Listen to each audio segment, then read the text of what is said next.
ওং তৎসৎ। শ্রীমদ্ ভাগবদ্গীতা যথাযথ মুখবদ্ধ। আমরা যখন জ্বরের প্রভাবে কলুষিত থাকি তখন আমাদের সেই অবস্থাকে বলা হয় বদ্ধ অবস্থা। এই বদ্ধ অবস্থায় আমাদের চেতনা বিকৃত হয়ে থাকে এবং তার ফলে আমরা মনে করি যে জড় পদার্থ থেকে আমরা উদ্ভূত হয়েছি। এর নাম হচ্ছে অহংকার। যে মানুষ তার দেহগত চিন্তায় মগ্ন সে কখনো তার স্বরূপ জানতে পারে না। ভগবান ভগবদ্গীতায় বলেছেন, যাতে মানুষ তার দেহগত ভাবনাকে অতিক্রম করে তার স্বরূপ উপলব্ধি করতে পারে। ভগবানের কাছে এই জ্ঞান লাভ করার জন্যই অর্জুন নিজেকে সেই অবস্থায় উপস্থাপিত করেছিলেন। দেহাত্ম বুদ্ধি থেকে অবশ্যই মুক্তি লাভ করতে হবে। অধ্যাত্মবাদীদের সেটি প্রাথমিক কর্তব্য। এই জড়বন্ধন থেকে মুক্ত হতে চায় তাকে প্রথমে জানতে হবে তার প্রকৃত স্বরূপ তার জড় দেহটি নয়। মুক্তির অর্থই হচ্ছে জড় চেতনা থেকে মুক্ত হওয়া। শ্রীমদ্ ভাগবতে মুক্তির অর্থ ব্যাখ্যা করে বলা হয়েছে, মুক্তির হি তা ন্যথা রূপং স্বরূপেণ ব্যবস্থিতি। মুক্তির অর্থ হচ্ছে এই জড় জগতের কলুষিত চেতনা থেকে মুক্ত হয়ে শুদ্ধ চেতনার স্তরে অবস্থিত হওয়া। ভগবদ্গীতার প্রতিটি নির্দেশই এই পবিত্র শুদ্ধ চেতনার স্তরে অবস্থিত হওয়ার কথা বলছে এবং তাই আমরা দেখতে পাই যে ভগবদ্গীতার শেষ পর্যায়ে শ্রীকৃষ্ণ অর্জুনকে জিজ্ঞেস করছেন যে তার চেতনা কলুষমুক্ত হয়ে পবিত্র হয়েছে কি না। পবিত্র বা বিশুদ্ধ চেতনা বলতে বোঝায় ভগবানের নির্দেশ অনুসারে কর্ম করা। এই হচ্ছে বিশুদ্ধ চেতনার মর্মার্থ। আমরা যেহেতু ভগবানের অপরিহার্য অংশ তাই আমরা চেতন, কিন্তু জড়া প্রকৃতির সান্নিধ্যে আসার ফলে প্রকৃতির তিনটি গুণের দ্বারা আমাদের চেতনা প্রভাবান্বিত হয়ে পড়ে। কিন্তু ভগবান যেহেতু পরমেশ্বর তাই তিনি কখনোই এর দ্বারা প্রভাবান্বিত হন না। ক্ষুদ্র স্বতন্ত্র জীব ও ভগবানের মধ্যে এটিই হচ্ছে পার্থক্য। এই চেতনা বলতে কি বোঝায়? এই চেতনা হচ্ছে আমি আছি, তারপর আমি কি? কলুষিত চেতনায় এই আমি মানে আমি হচ্ছি সমস্ত জগতের অধীশ্বর, আমি হচ্ছি ভোক্তা। এই জগৎ প্রতিনিয়তই আবর্তিত হচ্ছে, কারণ প্রত্যেকটি জীবসত্তা মনে করে যে সে হচ্ছে এই জড় জগতের স্রষ্টা ও অধীশ্বর। জড় চেতনার দুটি প্রকাশ হয়, তার একটির প্রভাবে জীব মনে করে সে হচ্ছে স্রষ্টা এবং অন্যটির প্রভাবে সে মনে করে সে হচ্ছে ভোক্তা। কিন্তু প্রকৃতপক্ষে পরমেশ্বর ভগবান হচ্ছেন সব কিছুর স্রষ্টা এবং ভোক্তা, আর জীব ভগবানের অপরিহার্য অংশ হবার ফলে সে স্রষ্টাও নয়, ভোক্তাও নয়, সে হচ্ছে সহায়ক, সে হচ্ছে সৃষ্ট ও ভোগ্য। উদাহরণস্বরূপ বলা যেতে পারে, একটি যন্ত্রের যেমন অংশ সমস্ত যন্ত্রটি পরিচালনায় সহযোগিতা করে, ঠিক তেমনি ভগবানের অংশ হওয়ার ফলে জীবের একমাত্র কর্তব্য হচ্ছে ভগবানের কাজে সর্বতোভাবে সহযোগিতা করা। হাত, পা, চোখ, মুখ আদি হচ্ছে দেহের অংশ, কিন্তু তারা কখনোই ভোক্তা নয়। ভোক্তা হচ্ছে উদর, এগুলি সমষ্টিগতভাবে কাজ করে, উদরকে ভোগ করতে সাহায্য করে। যেমন পা দেহকে বহন করে নিয়ে চলে, হাত খাদ্য সংগ্রহ করে, দাঁত চর্বণ করে, এভাবে সমস্ত দেহই উদরকে ভোগ করতে সহযোগিতা করে। কারণ উদর তুষ্ট হলে সমস্ত দেহ পুষ্ট হয়, তাই সব কিছু উদরকে দেওয়া হয় এবং তার ফলে সমস্ত দেহ বলিষ্ঠ ও সক্রিয় হয়। গাছের গোড়ায় জল দিলে যেমন সমস্ত গাছটিকে জল দেওয়া হয়, উদরকে খাদ্য দিলে তেমন দেহকে খাদ্য দেওয়া হয়। ঠিক তেমনি পরম স্রষ্টা ও পরম ভোক্তা ভগবানের সৃষ্টিকার্যে ও ভোগের কার্যে সহযোগিতা করাই আমাদের কর্তব্য। এভাবে তাকে তুষ্ট করার ফলে আমাদের অস্তিত্বের উদ্দেশ্য সফল হয়। যদি হাতের আঙ্গুল মনে করে উদরকে না দিয়ে সে নিজেই সব কিছু খাবে, তাহলে তাকে নিরাশ হতে হবে। ঠিক তেমনি জীব যদি মনে করে ভগবানকে বাদ দিয়ে নিজে সুখী হবে, তবে তাকে নিরাশ হতে হবে। ভগবান সৃষ্টিকর্তা এবং তিনি হচ্ছেন একমাত্র ভোক্তা, আর সমস্ত জীব হচ্ছে সহায়ক। ভগবানের সহায়তা করার মাধ্যমে জীব তার অস্তিত্বের সার্থকতা উপলব্ধি করতে পারে, তার ফলেই সে আনন্দ উপভোগ করতে পারে। ভগবানের সঙ্গে জীবের সম্পর্ক হচ্ছে প্রভু ও ভৃত্যের সম্পর্ক। প্রভু যদি সম্পূর্ণভাবে তুষ্ট হয় তবে ভৃত্যও সন্তুষ্ট হয়। সেই রকম পরমেশ্বর ভগবানকে সন্তুষ্ট করা উচিত। যদিও সৃষ্টিকর্তা হওয়ার প্রবণতা ও জড়জগৎ উপভোগের প্রবণতা জীবের মধ্যে রয়েছে, কেননা প্রকাশমান জগতের সৃষ্টিকর্তা পরমেশ্বর ভগবানের মধ্যে সেই প্রবণতা বিদ্যমান। সুতরাং ভগবদ্গীতাতে আমরা দেখতে পাব যে পরম নিয়ন্তা, নিয়ন্ত্রাধীন জীব সকল, নিখিল জগৎ, মহাকাল ও কর্ম এই সব নিয়েই পূর্ণ সত্তা বিরাজিত এবং সব কিছুরই আলোচনা এখানে ব্যাখ্যা করা হয়েছে। এইগুলি একসাথে নিয়েই পূর্ণ পরম সত্তা গঠিত হয়। এই পূর্ণ সত্তাকে বলা হয় পরম তত্ত্ব। এই পূর্ণ সত্তা ও পূর্ণ পরম তত্ত্ব হচ্ছেন পূর্ণ পুরুষোত্তম ভগবান শ্রীকৃষ্ণ।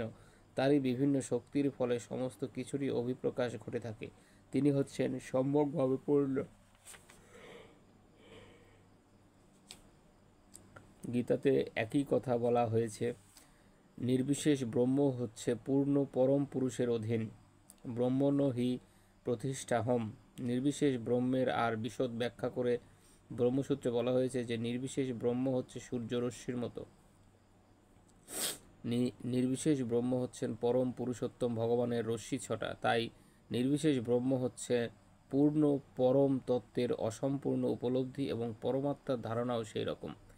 ভগবদ্গীতার ৫ম অধ্যায়ে দেখা যাবে যে পরমাত্মা উপলব্ধিও ভগবানের পূর্ণ উপলব্ধি নয়, কারণ পরমাত্মা হচ্ছে ভগবানের আংশিক প্রকাশ। ভগবদ্গীতাতে আমরা জানতে পারি যে পুরুষোত্তম ভগবান হচ্ছেন নির্বিশেষ ব্রহ্ম ও পরমাত্মা উভয়ের ঊর্ধ্বে পরম তত্ত্ব। ভগবান হচ্ছেন সচ্চিদানন্দ বিগ্রহ। ব্রহ্মসংহিতার শুরুতেই বলা হয়েছে, ঈশ্বর পরম কৃষ্ণ সচ্চিদানন্দ বিগ্রহ অনাদিরাদি গোবিন্দ সর্বকারণম। পরমেশ্বর শ্রীকৃষ্ণ বা গোবিন্দ হচ্ছেন সর্বকারণের কারণ, অনাদির আদি গোবিন্দ, সৎ, চিৎ ও আনন্দে এর মূর্ত বিগ্রহ হচ্ছেন তিনি। ব্রহ্ম উপলব্ধি হচ্ছে তার সৎ, শাশ্বত, সনাতন বৈশিষ্ট্যের উপলব্ধি। পরমাত্মা উপলব্ধি হচ্ছে সৎ, চিৎ, অনন্ত জ্ঞান রূপের উপলব্ধি। কিন্তু পরমেশ্বর ভগবান শ্রীকৃষ্ণকে উপলব্ধি করা হচ্ছে তার সৎ, চিৎ ও আনন্দের অপ্রাকৃত রূপকে পূর্ণভাবে অনুভব করা। অল্প বুদ্ধি সম্পন্ন মানুষেরা মনে করে যে পরমতত্ত্ব হচ্ছেন নির্বিশেষ, তার কোনো রূপ নেই, কোনো আকার নেই, কিন্তু তাদের এই ধারণাটি ভুল। তিনি হচ্ছেন অপ্রাকৃত চিন্ময় পুরুষ। সমস্ত বৈদিক শাস্ত্র এই কথা দৃঢ়ভাবে প্রতিপন্ন করা হয়েছে। নিত্য নিত্যানাং চেতনেশ্চেতনানাম। কঠোপনিষদ। যেমন আমরা সকলে স্বতন্ত্র জীব এবং আমাদের ব্যক্তিগত স্বাতন্ত্র্য আছে, তেমনি পরমতত্ত্বের সর্বোচ্চ স্তরে যিনি সর্বকারণের কারণ, তারও রূপ আছে। তিনি পুরুষ, তিনি ভগবান এবং প্রাকৃত ও অপ্রাকৃত সমস্ত কিছুর উৎস হচ্ছেন তিনিই। তাকে উপলব্ধি করা হলে তার অপ্রাকৃত রূপের সব কিছুই উপলব্ধি করা হয়ে যায়। তিনি স্বয়ং পূর্ণ, তিনি কখনোই নির্বিশেষ হতে পারেন না। যদি তিনি নির্বিশেষ হন, যদি তিনি কোনো কিছু না থেকে ন্যূন হন, তবে তিনি পূর্ণ হবেন কেমন করে? আমাদের অভিজ্ঞতায় যা আছে এবং যা আমাদের অভিজ্ঞতার অতীত, তা সবই ভগবানের মধ্যে বিদ্যমান, নতুবা তা পূর্ণতত্ত্ব হতে পারে না। সম্যক সম্পূর্ণ পুরুষোত্তম ভগবানের মধ্যে রয়েছে বিপুল শক্তিরাজি। পরস্য শক্তির বিবিধৈব শ্রয়তে। শ্রীকৃষ্ণ শক্তির বিভিন্ন প্রকাশ কিভাবে হয় তাও ভগবদ্গীতাতে ব্যাখ্যা করা হয়েছে। এই যে পরিদৃশ্যমান জগৎ অথবা অনিত্য জড় জগৎ যাতে আমরা অধিষ্ঠিত হয়েছি, এটিও সম্পূর্ণ কারণ যে 24টি উপাদান দ্বারা এই জড়জগৎ আনিত্যরূপে অভিব্যক্ত হয়েছে। সাংখ্য দর্শন অনুযায়ী তত্ত্বের তাদের সম্যক রূপে সমন্বয়ের ফলে উদ্ভূত হয়েছে পূর্ণ সম্পদ, যা এই ব্রহ্মাণ্ডের অস্তিত্ব ও রক্ষণাবেক্ষণের জন্য অপরিহার্য। এর মধ্যে কোনো কিছুই অতিরিক্ত নেই, আবার কোনো কিছুরও দরকার নেই। এই অভিপ্রকাশের স্থায়িত্ব পরম পূর্ণের শক্তির দ্বারা নির্ধারিত নিজস্ব সময়ের ওপর নির্ভরশীল। সেই সময় শেষ হয়ে গেলে পরম পূর্ণের পূর্ণ ব্যবস্থার নির্দেশে এই অস্থায়ী অভিব্যক্তির লয় হয়ে যায়। এখানে জীবতার ক্ষুদ্র সত্তা নিয়ে পূর্ণ এবং পরম পূর্ণ ভগবানকে পূর্ণরূপে উপলব্ধি করার সমস্ত সুযোগ সুবিধা সমস্ত জীবেরই আছে। স্বয়ংসম্পূর্ণ ভগবানের সম্বন্ধে আমাদের জ্ঞান অপূর্ণ, তাই আমরা সব রকমের অপূর্ণতা অনুভব করি। ভগবত তত্ত্বজ্ঞানের পূর্ণ প্রকাশ হয়েছে বেদে এবং বৈদিক জ্ঞান পূর্ণরূপে প্রকাশিত হয়েছে ভগবদ্গীতাতে। বেদের সমস্ত জ্ঞানই হচ্ছে অভ্রান্ত। হিন্দুরা জানে যে বেদ পূর্ণ ও অভ্রান্ত। যেমন স্মৃতি অর্থাৎ বৈদিক অনুশাসন অনুযায়ী পশুর মল অপবিত্র এবং তা স্পর্শ করলে স্নান করে পবিত্র হতে হয়। আবার বৈদিক শাস্ত্রেই আছে যে গোময় পশুর মল হলেও তা পবিত্র। এমনকি কোনো স্থান যদি অপবিত্র হয়ে থাকে, তবে সেখানে গোময় লেপন করলে তা পবিত্র হয়ে যায়। আপাত দৃষ্টিতে এটি পরস্পর বিরোধী উক্তি বলে মনে হতে পারে, কিন্তু বৈদিক অনুশাসন বলেই এটি গ্রহণ করা হয়েছে এবং এটি গ্রহণ করে কেউ ভুল করেছে তা বলা হয় না। পরবর্তীকালে আধুনিক বৈজ্ঞানিক বিশ্লেষণে প্রমাণিত হয়ে যে গোময়ে সব কয়টি জীবননাশক গুণ বর্তমান রয়েছে। সুতরাং বৈদিক জ্ঞান সম্পূর্ণরূপে অভ্রান্ত এবং তাই বেদকে নিঃসংকোচিত্তে অনুসরণ করা যায়। বৈদিক জ্ঞান সব রকম সন্দেহ ও ভ্রান্তির অতীত এবং ভগবদ্গীতা হচ্ছে সমস্ত বৈদিক জ্ঞানের সারাংশ। বৈদিক জ্ঞান নিয়ে গবেষণা চলে না। গবেষণা বলতে সাধারণত যা বোঝায় তা হচ্ছে ত্রুটিপূর্ণ, কারণ ত্রুটিপূর্ণ ইন্দ্রিয়ের সাহায্যে ওইসব গবেষণা হয়ে থাকে। ত্রুটিহীন অভ্রান্ত জ্ঞান আমাদের ভগবদ গীতা থেকে গ্রহণ করতে হবে, যার উৎস হচ্ছেন স্বয়ং ভগবান এবং যা গুরু শিষ্য পরম্পরাক্রমে সম্পূর্ণ অপরিবর্তিতভাবে প্রবাহিত হচ্ছে। অর্জুন যখন শিষ্যরূপে ভগবানের কাছ থেকে গীতার জ্ঞান আহরণ করেন, তখন তিনি কোনো রকম বাদানুবাদ না করে ভগবানের মুখনিসৃত বাণীকে পরম সত্য বলে গ্রহণ করেছিলেন। ভগবদ্গীতার একটি অংশ আমরা গ্রহণ করব আর বাকিটা গ্রহণ করব না। ভগবদ্গীতার বাণী সম্পূর্ণ অপরিবর্তিতভাবে খেয়াল খুশি মতো বাদ না দিয়ে কিংবা মন গড়া ব্যাখ্যা না করেই আমাদের গ্রহণ করতে হবে।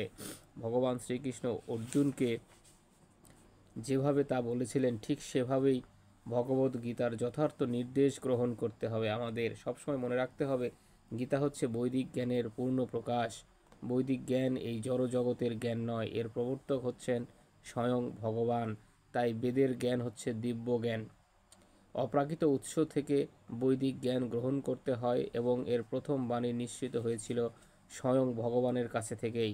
ভগবানের মুখনিসৃত বাণীকে বলা হয় অপৌরুষেয়, অর্থাৎ ভগবানের কথা সাধারণ মানুষের কথার থেকে সম্পূর্ণ আলাদা, কারণ সাধারণ মানুষ চারটি ত্রুটির দ্বারা কলুষিত: ভ্রম, প্রমাদ, বিপ্রলিশা, করোনা পাটব। ভ্রম, সাধারণ মানুষ অবধারিতভাবে ভুল করে। প্রমাদ, সে মায়ার দ্বারা আচ্ছন্ন। বিপ্রলিপ্সা, সে অন্যকে প্রতারণা করতে চেষ্টা করে। করোনা পাটব, অর্থাৎ সে ত্রুটিপূর্ণ ইন্দ্রিয়ের দ্বারা সীমিত। এই সমস্ত ত্রুটি থাকার ফলে মানুষ সর্বপরিব্যাপ্ত পরম জ্ঞান গ্রহণ করতে ও প্রদান করতে অক্ষম। বৈদিক জ্ঞান এই ধরনের ত্রুটিপূর্ণ জীবদের দ্বারা প্রদত্ত হয়নি। প্রথম সৃষ্ট জীব ব্রহ্মার হৃদয়ে ভগবান সর্বপ্রথমে এই জ্ঞান প্রদান করেন। তারপর ব্রহ্মা যেভাবে পরমেশ্বরের কাছ থেকে সেই জ্ঞান পেয়েছিলেন, ঠিক সেভাবেই তার সন্তান ও শিষ্যদের মধ্যে তা বিতরণ করেন। ভগবান হচ্ছেন পূর্ণ, জড়া প্রকৃতির নিয়মের দ্বারা তার কখনোই প্রভাবিত হওয়ার সম্ভাবনা নেই। তাই তারা যথেষ্ট বুদ্ধিমত্তা সম্পন্ন, তারা বুঝতে পারেন ভগবান হচ্ছেন আদি স্রষ্টা। ব্রহ্মাকে তিনি সৃষ্টি করেছেন এবং তিনিই হচ্ছেন বিশ্ব ব্রহ্মাণ্ডের সমস্ত কিছুর ভোক্তা। ভগবদ্গীতার 11 অধ্যায়ে ভগবানকে প্রপিতামহ বলে বর্ণনা করা হয়েছে, কারণ তিনি পিতামহ, ব্রহ্মারও পিতা। এভাবে সর্বত্রই আমরা দেখতে পাই যে ভগবান হচ্ছেন সব কিছুর স্রষ্টা। তাই আমাদের কখনোই মনে করা উচিত নয় যে আমরা কোনো কিছুর মালিক। মালিক কেবল তিনিই, যিনি সব কিছু সৃষ্টি করেছেন। জীবন ধারণ করার জন্য যেটুকু প্রয়োজন এবং ভগবান আমাদের জন্য যতটুকু নির্ধারিত করে গেছেন, ঠিক ততটুকু আমাদের গ্রহণ করা উচিত। আমাদের জন্য ভগবান যতটুকু নির্ধারিত করে গেছেন তা কীভাবে সদ্ব্যবহার করতে হবে তার অনেক সুন্দর সুন্দর উদাহরণ আছে। ভগবদ্গীতাতেও এর এক ব্যাখ্যা করা হয়েছে। কুরুক্ষেত্র যুদ্ধের প্রারম্ভে অর্জুন ঠিক করেন তিনি যুদ্ধ করবেন না। এটি ছিল তার নিজের সিদ্ধান্ত। অর্জুন পরমেশ্বর ভগবানকে বললেন যে সেই যুদ্ধে নিজের আত্মীয় পরিজনদের হত্যা করা, রাজ্য ভোগ করা তার পক্ষে সম্ভব নয়। দেহাত্মবুদ্ধির ফলে তিনি এই সিদ্ধান্ত নিয়েছিলেন। তিনি মনে করেছিলেন যে তার প্রকৃত স্বরূপ হচ্ছে তার দেহ এবং দেহজাত আত্মীয় পরিজন, ভাই, ভাইপো, ভগ্নিপতি, পিতামহ প্রভৃতিকে তিনি তার আপনজন বলে মনে করেছিলেন। তাই তিনি তার দেহের দাবিগুলো মেটাতে চেয়েছিলেন। তার ওই ভ্রান্ত দৃষ্টিভঙ্গি পরিবর্তন করার জন্যই ভগবান ভগবদ্গীতার দিব্য জ্ঞান তাকে দান করেন। এই জ্ঞানপ্রাপ্ত হয়ে তার প্রকৃত অর্থ হৃদয়ঙ্গম করতে পারার ফলেই অর্জুন ভগবানের পরিচালনায় যুদ্ধ করতে ব্রতী হন। তিনি তখন বললেন, করিষ্যে বচনং তব, তুমি যা বলবে আমি তাই করব। এই পৃথিবীতে মানুষ কুকুর বেড়ালের মতো ঝগড়া করে দিন কাটবার জন্য আসেনি। তাকে তার বুদ্ধিমত্তা দিয়ে মানব জীবনের যথার্থ উদ্দেশ্য সম্বন্ধে সচেতন হতে হবে এবং একটি পশুর মতো জীবনযাপন করা বর্জন করতে হবে। সমস্ত বৈদিক শাস্ত্র মানব জীবনের যথার্থ উদ্দেশ্য সম্বন্ধে নির্দেশ দিচ্ছে এবং সমস্ত বৈদিক জ্ঞানের সারাংশ ব্যক্ত হয়েছে ভগবদ্গীতাতে। বৈদিক সাহিত্য মানুষের জন্য, পশুদের জন্য নয়। তাই প্রতিটি মানুষের কর্তব্য হচ্ছে বৈদিক জ্ঞান হৃদয়ঙ্গম করে মানব জীবন সার্থক করে তোলা। কোনো পশু যখন অন্য পশুকে হত্যা করে তাতে তার পাপ হয় না, কিন্তু মানুষ যদি তার বিকৃত রুচির তৃপ্তি সাধনের জন্য কোনো পশুকে হত্যা করে তখন সে প্রকৃতির নিয়ম ভঙ্গ করার অপরাধী হয়। ভগবদ্গীতাতে বিশদভাবে ব্যাখ্যা করে বলা হয়েছে যে প্রকৃতির বিভিন্ন গুণ অনুসারে 3 রকমের কর্ম সাধিত হয়, যথা সত্ত্বগুণের প্রভাবে কর্ম, রজগুণের প্রভাবে কর্ম এবং তমগুণের প্রভাবে কর্ম। তেমনি আহার্য বস্তুও আছে 3 ধরনের: সত্ত্বগুণের আহার, রজগুণের আহার আর তমগুণের আহার।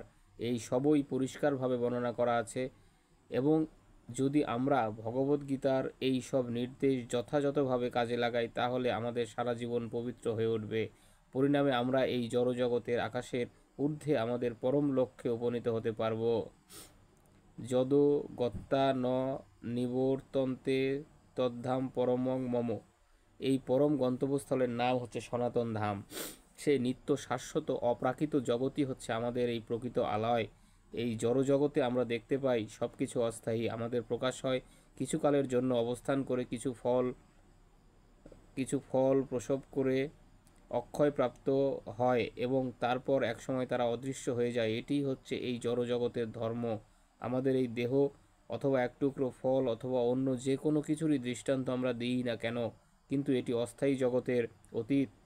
আর একটি জগৎ আছে যার কথা আমরা জানতে পারি বৈদিক শাস্ত্রের মাধ্যমে। সেই জগৎ শাশ্বত এবং সনাতন। বৈদিক শাস্ত্রের মাধ্যমে আমরা জানতে পারি জীব শাশ্বত সনাতন। ভগবদ্গীতার 11 অধ্যায়ে বলা হয়েছে ভগবান সনাতন এবং সনাতন ভগবানের অবিচ্ছেদ্য অংশ হওয়ার ফলে জীবাত্মাও সনাতন। ভগবানের সঙ্গে আমাদের অন্তরঙ্গ সম্পর্ক রয়েছে, এবং যেহেতু গুণগতভাবে সনাতন ধাম, সনাতন ভগবান ও সনাতন জীব সবই এক, তাই ভগবদ্গীতার একমাত্র উদ্দেশ্য হচ্ছে আমাদের সনাতন বৃত্তি অথবা আমাদের সনাতন ধর্মকে পুনর্জাগরিত করা। অস্থায়ীভাবে আমরা নানা ধরনের কর্মে নিয়োজিত হয়ে রয়েছি, কিন্তু এই সমস্ত কর্ম পবিত্রতা অর্জন করতে হয়। যদি আমরা এই সমস্ত অস্থায়ী কর্ম বর্জন করি আর পরমেশ্বর ভগবানের নির্দেশ মতো কর্মভাব গ্রহণ করি, এরই নাম পবিত্র জীবন। ভগবান ও তার দিব্যধাম উভয়ই সনাতন। জীব সনাতন। জীব যখন তার সনাতন প্রবৃত্তিকে জাগিয়ে তুলে সনাতন ধামে ভগবানের সান্নিধ্যে আসে তখনই তার জীবন সার্থক হয়ে ওঠে। যেহেতু সমস্ত জীব পরমেশ্বরেরই সন্তান, সেই কারণে তাদের সকলের প্রতি তিনি পরম করুণাময়। ভগবান শ্রীকৃষ্ণ ভগবদ্গীতাতে বলেছেন, সর্বজনীষু কন্তেয় মূর্তয় সন্তবন্তি যা তাসাং ব্রহ্ম মহৎ যোনিরহং বীজপ্রদ পিতা। হে কন্তেয়, সমস্ত যোনিতে যে সমস্ত দেহ উৎপন্ন হয় ব্রহ্মরূপা প্রকৃতিই তাদের জননী, এবং আমিই বীজ প্রদানকারী পিতা। অবশ্যই বিভিন্ন কর্ম অনুসারে তাদের সব রকমের জীব রয়েছে, কিন্তু এখানে ভগবান বলেছেন যে তিনি সকলের পিতা। তাই এই পৃথিবীতে ভগবান অবতরণ করেন এই সমস্ত পতিত বদ্ধ জীবাত্মাদের উদ্ধার করবার জন্য, যাতে তাদের শাশ্বত সনাতন অবস্থা ফিরে পেয়ে ভগবানের সঙ্গে চিরন্তন সঙ্গ করে এবং তার শাশ্বত চিদাকাশে আবার অধিষ্ঠিত হতে পারে। ভগবান স্বয়ং বিভিন্ন অবতার রূপে অবতরণ করেন। কখনো বা তিনি তার বিশ্বস্ত অনুচরকে অথবা তার প্রিয় সন্তানকে পাঠান, কখনো বা তার অনুগামী ভৃত্যকে বা আচার্যকে পাঠান বদ্ধ জীবদের উদ্ধার করবার জন্য। তাই সনাতন ধর্ম বলতে কোনো সাম্প্রদায়িক ধর্মপদ্ধতিকে বোঝায় না। এটি হচ্ছে পরম শাশ্বত ভগবানের সঙ্গে সম্বন্ধযুক্ত নিত্য শাশ্বত জীব সকলের নিত্য ধর্ম। আগেই বলা হয়েছে সনাতন ধর্ম হচ্ছে জীবের নিত্য ধর্ম। শ্রীপাদ রামানুচার্য সনাতন শব্দটির ব্যাখ্যা করে বলেছেন, যার কোনো শুরু নেই এবং শেষ নেই। তাই যখন আমরা সনাতন ধর্মের কথা বলি, শ্রীপাদ রামানুচার্যের নির্দেশনা অনুসারে আমাদের মনে রাখতে হবে যে এই ধর্মের আদি নেই এবং অন্তও নেই।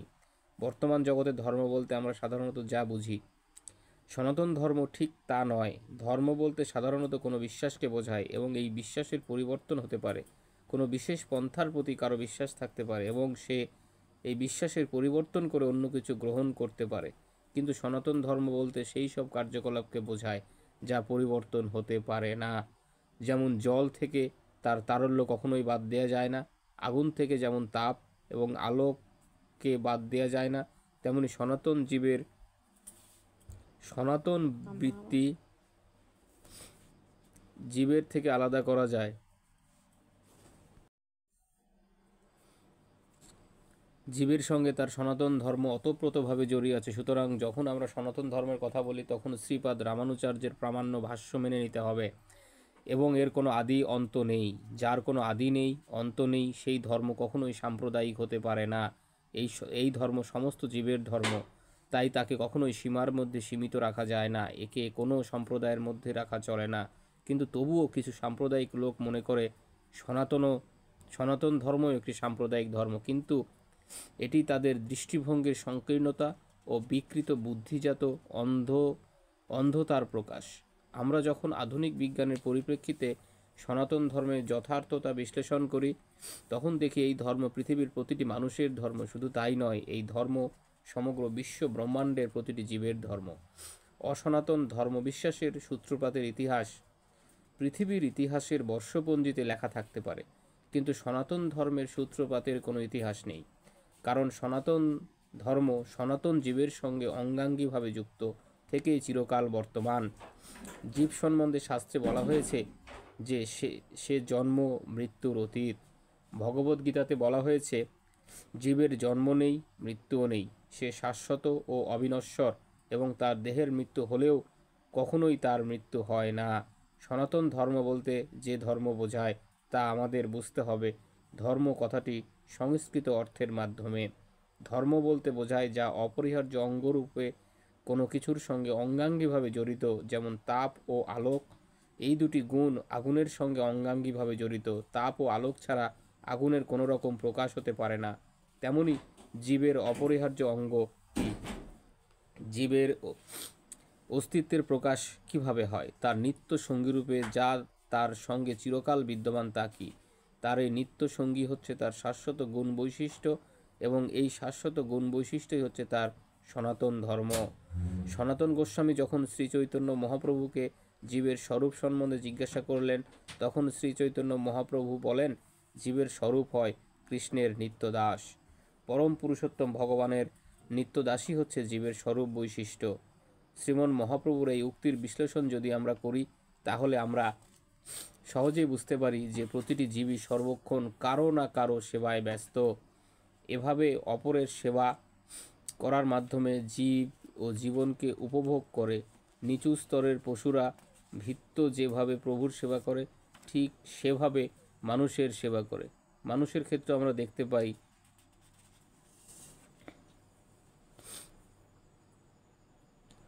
খ প্রভুকে ক সেবা করে, গ প্রভুকে খ সেবা করে, আর গ সেবা করে ঘ প্রভুকে।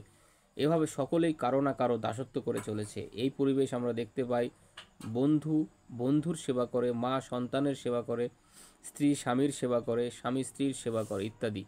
এভাবে খোঁজ করলে দেখা যাবে যে জীবকুলের সমাজে সেবামূলক কাজের কোনো অন্যথা নেই। রাজনীতিবিদরা জনগণের কাছে তাদের নানা প্রতিশ্রুতি শুনিয়ে তাদের সেবার ক্ষমতা বোঝার চেষ্টা করে থাকে। ভোটদাতারা তাই মনে করে যে রাজনীতিবিদরা সমাজের খুব ভালো সেবা করতে পারবে, তাই তাদের মূল্যবান ভোট দিয়ে দেয়। দোকানদার খরিদ্দারের সেবা করে, শিল্পী ধনিক সম্প্রদায়ের সেবা করে, ধনিক সম্প্রদায় তাদের পরিবারের সেবা করে, এবং পরিবারের প্রতিটি সদস্য নিত্য সামর্থ্য অনুযায়ী রাষ্ট্র ও সমাজের সেবা করে। এভাবে আমরা দেখতে পাই যে কোনো জীবই অপর কোনো জীবের সেবা না করে থাকতে পারে না। এর ফলে আমরা সিদ্ধান্ত করতে পারি যে সেবা হচ্ছে জীবের সর্বকালীন সাথী এবং সেবা কার্যই হচ্ছে জীবের শাশ্বত ধর্ম।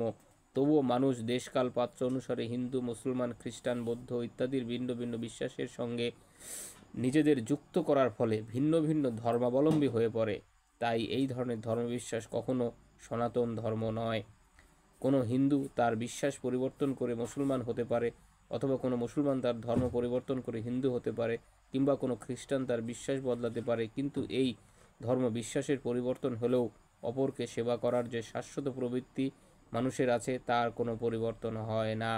হিন্দু, মুসলমান, বৌদ্ধ, খ্রিস্টান যে কোনো ধর্মাবলম্বী হোক না কেন প্রতিনিয়তই অপরের সেবা করে চলেছে। তাই যে কোনো ধর্ম বিশ্বাসকে অবলম্বন করা এবং সনাতন ধর্মাচরণ করার অর্থ এক নয়। সেবা করার অর্থ হচ্ছে সনাতন ধর্ম। বাস্তবিকভাবে ভগবানের সঙ্গে আমাদের সম্পর্ক হচ্ছে সেবা করার সম্পর্ক। পরমেশ্বর হচ্ছেন পরম ভোক্তা এবং আমরা জীবেরা হচ্ছি তার সেবক। তারই সন্তোষ বিধানের জন্য আমাদের সৃষ্টি হয়েছে, এবং ভগবানকে সন্তুষ্ট করার জন্য আমরা যদি সর্বদাই তার সেবা করে চলি, তবেই আমরা সুখী হতে পারি। এছাড়া কোনোভাবেই সুখী হওয়া আমাদের পক্ষে সম্ভব নয়। উদরকে বাদ দিয়ে শরীরের কোনো অঙ্গ যেমন স্বতন্ত্রভাবে সুখী হতে পারে না, আমরাও তেমন ভগবানের সেবা না করে সুখী হতে পারি না। বিভিন্ন দেবদেবীর পূজা করা বা তাদের সেবা করা ভগবদ্গীতাতে অনুমোদন করা হয়নি।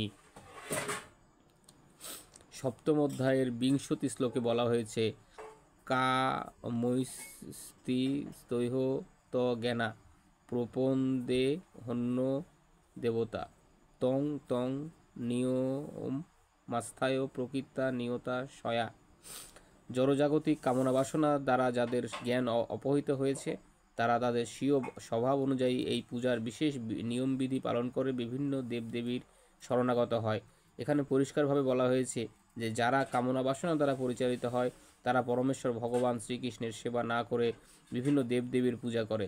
শ্রীকৃষ্ণ বলতে কোনো সাম্প্রদায়িক ব্যক্তি বিশেষের নাম বোঝায় না। শ্রীকৃষ্ণ নামের অর্থ হচ্ছে পরম আনন্দ। পরমেশ্বর ভগবান সমস্ত আনন্দের উৎস, সমস্ত আনন্দের আধার। আমরা সকলেই আনন্দের অভিলাষী। আনন্দ ও ময়োভাসাং বেদান্ত সূত্র। ভগবানের অংশ হওয়ার ফলে জীব চৈতন্যময় এবং তাই সে সর্বদাই আনন্দের অনুসন্ধান করে।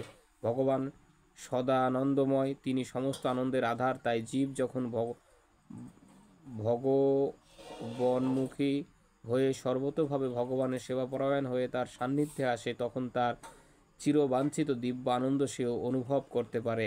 ভগবান এই মর্তলোকে অবতরণ করেন এবং তার আনন্দময় বৃন্দাবন লীলা প্রদর্শন করার জন্য। এই বৃন্দাবন লীলা হচ্ছে আনন্দের চরম প্রকাশ। শ্রীকৃষ্ণ যখন বৃন্দাবনে থাকেন, তখন সেখানে রাখাল বালকের সঙ্গে, গোপ বালিকাদের সঙ্গে, বৃন্দাবনবাসীদের সঙ্গে এবং গাভীদের সঙ্গে তার সমস্ত লীলা হচ্ছে দিব্য আনন্দে পরিপূর্ণ। বৃন্দাবনের প্রতিটি জীবই কৃষ্ণগত প্রাণ। শ্রীকৃষ্ণ ছাড়া আর কিছু তারা জানেন না। তিনি যে সব কিছুর পরম ভোক্তা, তার পাদপদ্মে আত্মসমর্পণই যে শ্রেষ্ঠ সমর্পণ, এবং বিভিন্ন দেবদেবীর পূজা করাটা যে নিতান্ত নিষ্প্রয়োজন, তা প্রতিপন্ন করবার জন্য তিনি তার পিতা নন্দ মহারাজকেও ইন্দ্রের পূজা করা থেকে নিরস্ত করেন, কারণ তিনি প্রতিপন্ন করতে চেয়েছিলেন যে অন্য কোনো দেবদেবীর পূজা করবার দরকার কোনো মানুষের নেই। পরমেশ্বর ভগবানের সেবা করাই প্রতিটি মানুষের একমাত্র কর্তব্য, কারণ মানব জীবনের একমাত্র উদ্দেশ্য হচ্ছে ভগবত ধামে ফিরে যাওয়া।